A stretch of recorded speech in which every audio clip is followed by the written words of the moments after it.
السلام عليكم ورحمة الله وبركاته.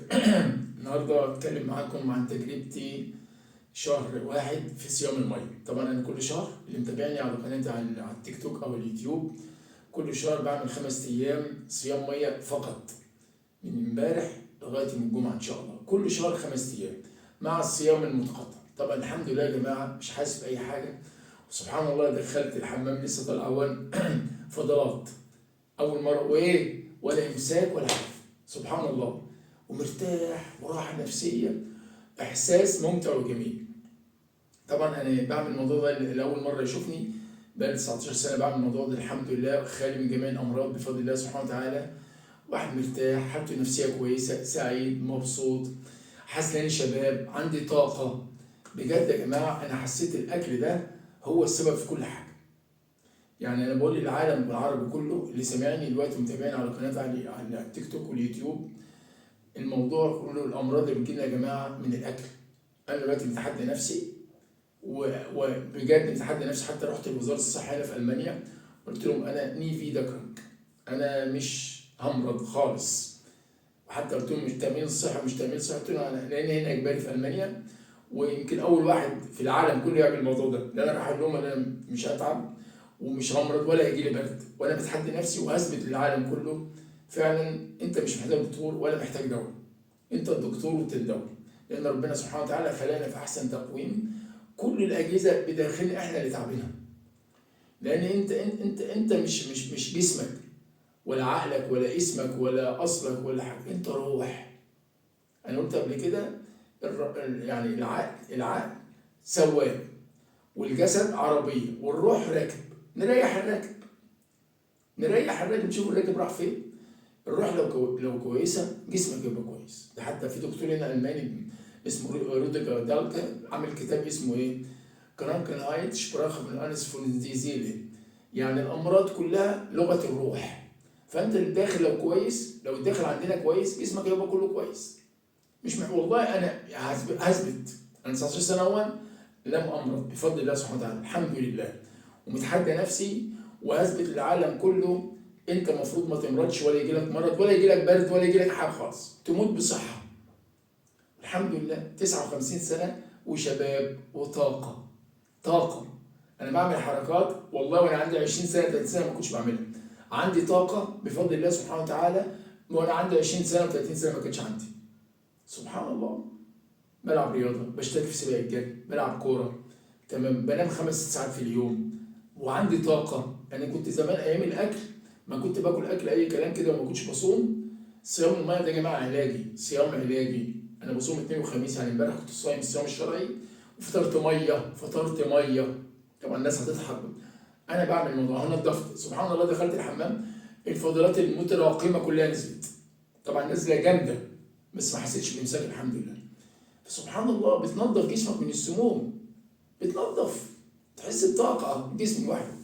انا وزني يا جماعه امبارح 74، وطولي 182، 74 و8 وزنت نفسي، سبحان الله. ومحيط وسطي كان اللهم صل، والله 77 باين، والله نسيت 78 7 مش فاكر والله. يعني المفروض السيدات محيط الوسط بتاعهم المثالي 80، انا اقل من 80، سبحان الله. 79 افتكرت، 79 افتكرتها، سبحان الله. يعني محيط وسط 79، تمام، والحمد لله. فانت تحس ان انت جسمك نشيط، مش محتاج دكتور ولا دواء، يعني سبحان الله.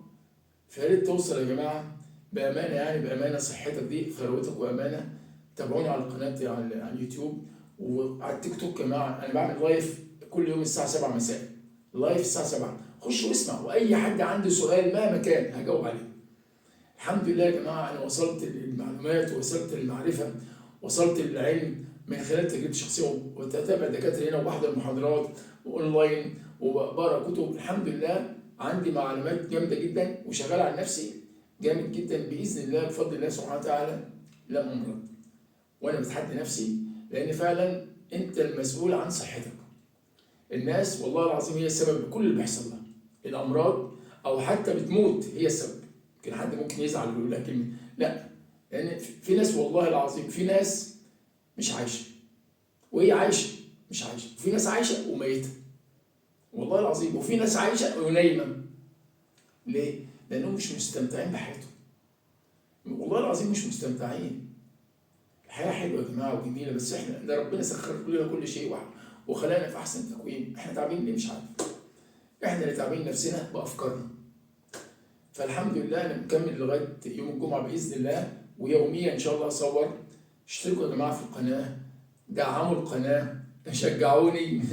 انا الحمد لله محدش يموت، لو عندي واحد استفاد مش مشكله، لو عندي واحد مش مشكله والله، بس ان شاء الله انا مستمر لغايه اخر نفس في حياتي، وهثبت للناس كلها والعالم كله ولنفسي الاول اللي فعلا احنا مش محتاجين دكاتره الا للضروره. يعني انا عندي ميعاد يوم الاثنين الجاي اسنان، نظافه الاسنان، والشهر الجاي بتاع العيون ان شاء الله.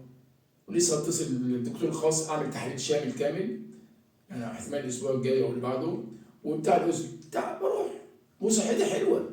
المفروض الواحد حتى لو مش تعبان لازم يعمل تحاليل ويعمل، ليه لا؟ فالمفروض ده شوف، انت مش جسدك زي ما بقول. Du bist nicht deine Körper und deine Verstanden und deine Selbstbewusstsein او deine بيسموها deine Persönlichkeit. والله حتى نسيتها. مش مشكله، مش هقطع اكمل. يعني بقول لك du bist nicht deine Körper, du bist nicht deine Verstanden, du bist nicht deine Persönlichkeit. يعني انت مش جسمك، ولا انت بتراقب الحاجات دي. يعني جسمك ده عامل زي عربيه او بيت انت ساكن جواه، بس انت مش البيت، وانت مش العربيه. فاهمني؟ فالموضوع في كله انت جسمك ده مش انت. فانت خلي بالك منه وصاحبه واهتم بيه. عشان كده انا شغال على الموضوع ده وشغال عليه، وفعلا باكل اكل صحي وبلعب رياضه واشم هواء واضحك. الضحك وتسامح. النهارده من حقي اتكلم يا جماعه في التيك توك الساعه 7 عن التسامح، قيمه التسامح. الحمد لله الواحد عشان وصل للسلام بيسامح. ده كله برضه بالاكل. تحس الاكل بيخلي حالتك النفسيه كويسه والله العظيم، بيخليك هادي سبحان الله. المهم يا جماعه، دعموا القناه، اشتركوا، قولوا للناس اللي عملوا الموضوع ده ومشيت معاهم يكتبوا يا جماعه عشان الناس تستفيد. وطبعا قبل حد ما يعمل موضوع صيام الميه يا جماعه لازم استشاره الطبيب، ولازم يعمل تحاليل. انا قلت اهو وكل مره بقول، عشان الناس تسالني اعمل ايه، اقول لهم استشير الطبيب الاول. الطبيب ما وافقش انت المسؤول معايا. وشاركوا يا جماعه، وقولوا مثلا حد معايا عمل الصيام او عمل قبل كده زي ما كانوا بيكتبوا. ما عادش حد بيدخل ولا بيشارك، ما اعرفش الناس بقى مش عاجبها القناه ولا مش عاجبها الكلام، ما اعرفش، بس هو كله خير. الحمد لله انا مبسوط وسعيد الحمد لله، وبشكر كل اللي علق وبشكر برضه كل اللي ما علقش، مش مشكله. المهم انا مبسوط وسعيد الحمد لله. الحمد لله سبحانه وتعالى اللي انا وصلت للسلام. الحمد لله وصلت صحتي سليم، ده نعمه الحمد لله.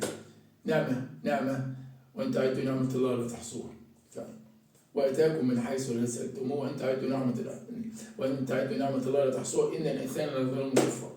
الحمد لله رب العالمين. الحمد لله على كل شيء. نحمد الله سبحانه وتعالى، لان احلى شيء في الدنيا والله العظيم الامتنان، واللي انت تضحك كده للدنيا تكون مبسوط وسعيد. صحتك هتبقى كمان تمام باذن الله. والحب والتسامح ده اهم شيء. اترككم في رعايه الله والسلام عليكم. انتظروا النهارده الساعه 7 لايف في التيك توك باسم حاتم رزاق. السلام عليكم.